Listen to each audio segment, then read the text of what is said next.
લક્ષ્ય ન્યૂઝ, એક નજર, એક લક્ષ્ય.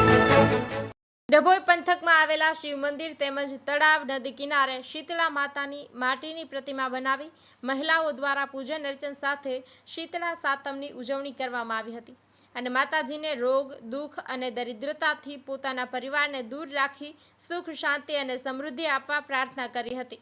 આજે શ્રાવણ માસની સપ્તમી એટલે મા શીતળાનું પૂજન અર્ચન કરવાનું દિવસ. પૌરાણિક કથા મુજબ સનાતન હિન્દુ ધર્મની મહિલાઓ આ વ્રત રાખી પોતાના બાળકોને ચર્મરોગ ન થાય તે માટે આગલા દિવસે ભોજન બનાવી સાતમના દિવસે ઠંડુ ખોરાક આરોગી આ વ્રત કરતી હોય છે. વહેલી સવારે નાહી ધોઈ પવિત્ર થઈ તળાવ, શિવ મંદિર અથવા તો માતાજીની માટીની પ્રતિમા બનાવી મહિલાઓ પૂજન કરી દિવસ દરમિયાન માત્ર ઠંડુ ખોરાક લઈ વ્રત કરી પોતાના પરિવાર માટે સુખ, શાંતિ અને સમૃદ્ધિ સહિત નિરોગી જીવન માટે પ્રાર્થના કરતી હોય છે.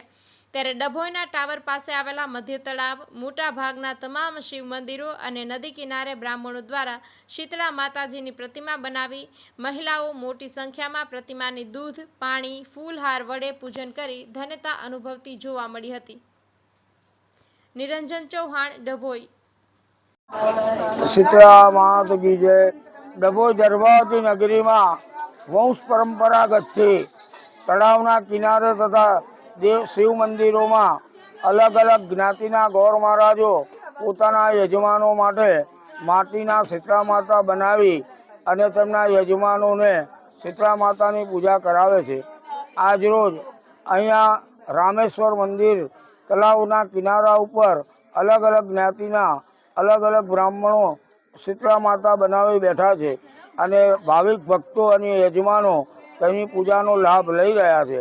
શીતળા માતાની પૂજા કરવાથી દરેકના ઘરની અંદર સુખ, શાંતિ રહે છે અને તેના બાળકોને આખા વર્ષ દરમિયાન કોઈ શીતળા માતા કે કોઈ શીરવા કે કોઈ ઉપદ્રવ થતો નથી અને બાળકોને છૈયા છોકરા હારા રહે છે. દરેક ભાવિક ભક્તો આગલા દિવસે રસોઈ બનાવી બીજા દિવસે શીતળા માતાની કૃપા મેળવવા ઠંડુ ખાઈ અને ઉપવાસ જેવું કરી અને આ વ્રત કરતા આવેલા છે અને વંશ પરંપરાગતથી આ પ્રાર્થના ચાલ્યા કરે છે. અને આજે મને પોતાને 66 વર્ષ થયા. હું 66 વર્ષ એટલે 1970થી આ પૂજા કરાવું છું અને દરેક ભક્તોને ખૂબ પ્રેમથી પૂજા થાય છે અને કરાવીએ છીએ અને દરેક સુખ શાંતિ મેળવે છે. અસ્તુ.